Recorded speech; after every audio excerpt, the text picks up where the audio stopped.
Hey everyone, today I'm going to be doing a video talking to you about the Optic rail that I have mounted up here on my Zenith Z5P, which is an MP5K clone. I have a dedicated review on the Z5P if you want to know more about that, but today we're going to be focusing on this Optic rail. Now, there's two different Optic rails made by Midwest Industries for this style of pistol.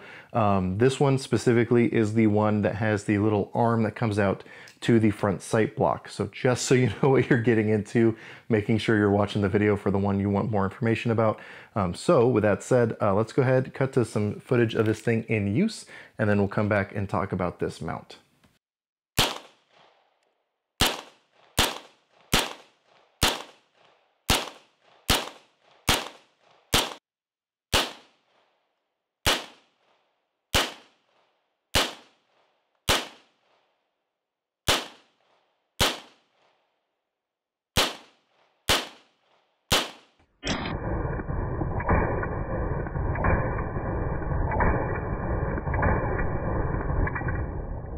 So right off the top, what I want to go ahead and do is just post a lot of the specs of this Optic mount over here on this side of the screen for all the numbers and values and measurements and everything that people care about.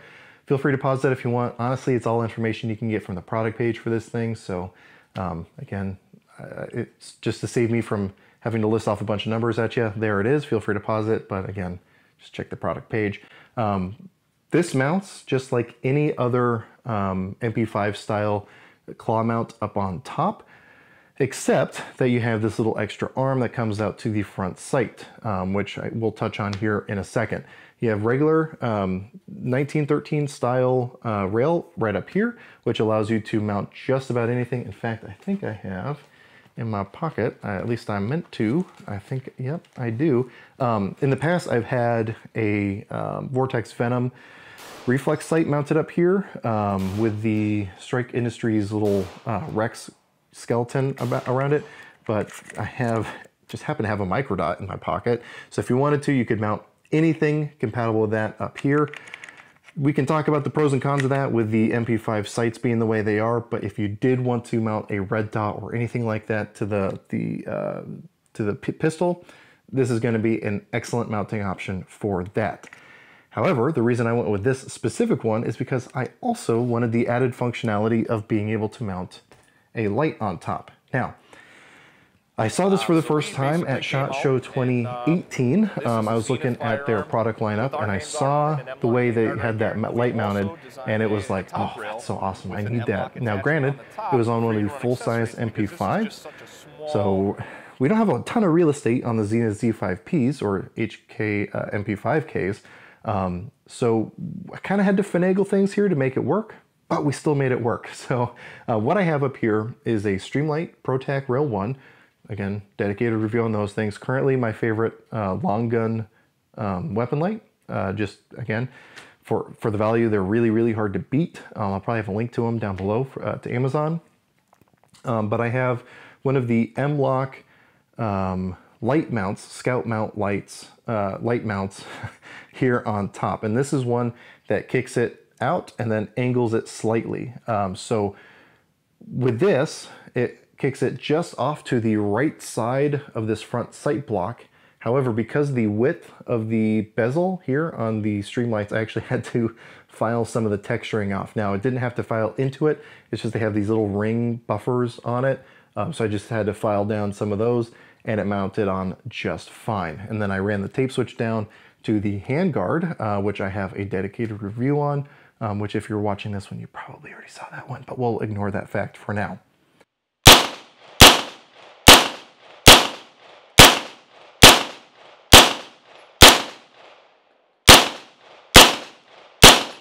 Now, it's also worth mentioning, I do have an install video for this Optic mount. I'll go ahead and put a link to that down in the description if you want to watch how to install it. But honestly, it's fairly simple. And one of the things that I really appreciate about Midwest Industries products is not only do they come with all the hardware required to install it, it comes with really clear instructions on how to install it as well, which is really appreciated. Specifically, very recently, I ordered an accessory for an AK that came with 0 instructions, and granted, while it ended up not even being the correct fit for the type of rifle I had, it was really frustrating trying to figure out if it was a fitment issue or if it was just, I don't know how the heck this thing is supposed to go in here because I have no instructions telling me what I'm supposed to do. So having clear instructions is very much appreciated, and it also helps protect them on their end, saying, hey, we gave you all the tools necessary. They really do set you up for success. And again, that's something I really appreciate. So if you're familiar with this style of firearm, you're probably wondering, does this light mount here on top get in the way of using that cocking handle? So went ahead and unloaded this thing, or took the magazine out, just so we can demonstrate here. You can indeed get on this, rotate it up. You can still smack it down. You can come up from underneath, as I typically like to do, come up, and I'm not gonna say it's got the smoothest edges in the world, but you can definitely tell that they've slightly radiused these corners here to make sure you don't cut yourself on it, which is appreciated. Yeah. Could it afford to maybe have a little bit more radiusing? Yeah, it could, I'm not gonna lie.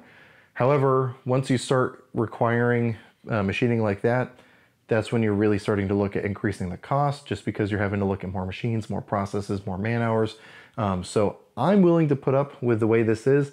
And if you do decide yourself to maybe take down those edges a little bit with some sandpaper or whatever else you want to use, a Dremel, whatever, that's on you. To me, it works fine the way it is, but I can understand why someone else out there might say that that's a little sharp. So just something to keep in mind, but it is fully functional with the cocking handle the way it is.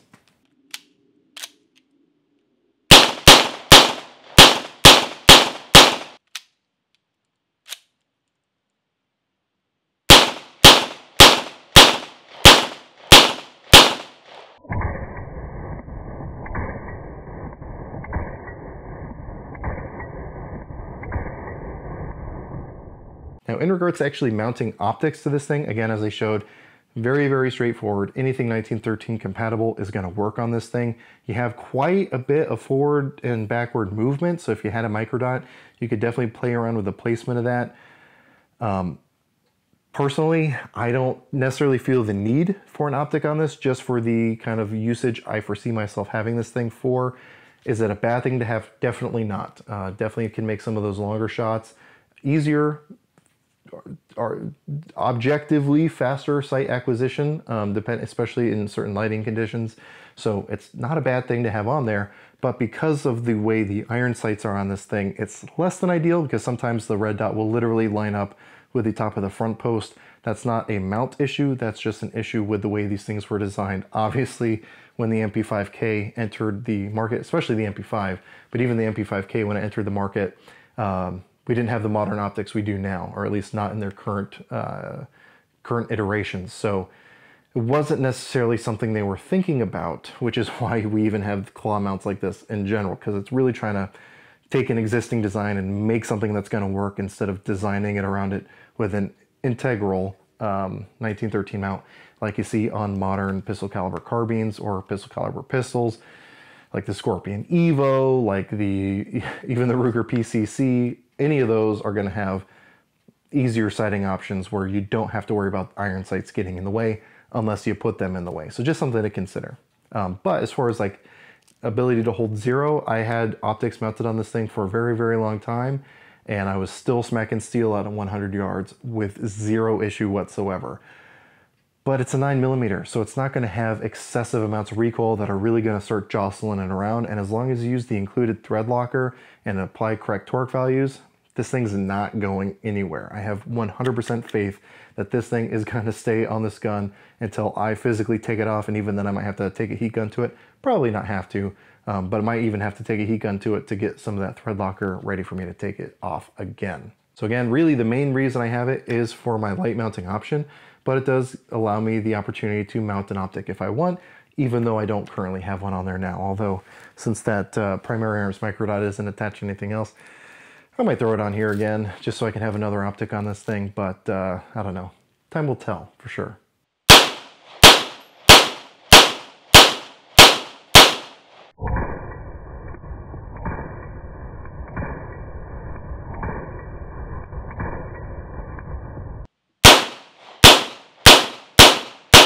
So again, I have a lot of other videos about the different accessories that I have on this Z5P. I even have videos on the Korean KCI Gen 2 magazines that I've run almost exclusively through this, with with no issues whatsoever, other than the regular hollow point issues that you get with the MP5s in general. But again, I have all those videos, so feel free to check those out if you like. I also will have, if you want to see more videos like this one, definitely subscribe to my channel. And if you hit that little dinger button, you'll get an alert every time I upload one. So do with that information what you will. I definitely want to thank my patrons for making videos like this one possible. Without their support, it would be very, very difficult for me to be able to either purchase or, specifically for me, reload the ammunition to be able to test out products like this, to actually get the range time in to give you a proper review. It drives me crazy when people do reviews of products they've never shot, or maybe shot 80 times. So I like putting significant round counts through things before bringing you a review. And again, patrons allow that to happen because I'm not making much on YouTube, I can say that. So I post all my content there early. We do some exclusive content over there. We do live streams, giveaways, all that kind of stuff. We just set up a Discord server, which is kind of cool, so we can communicate in a more real-time basis with people and answer questions and all that. But anyway, do with that information what you will. But anyway, with all that said, as always, I hope you got something out of this video, and I really appreciate you watching.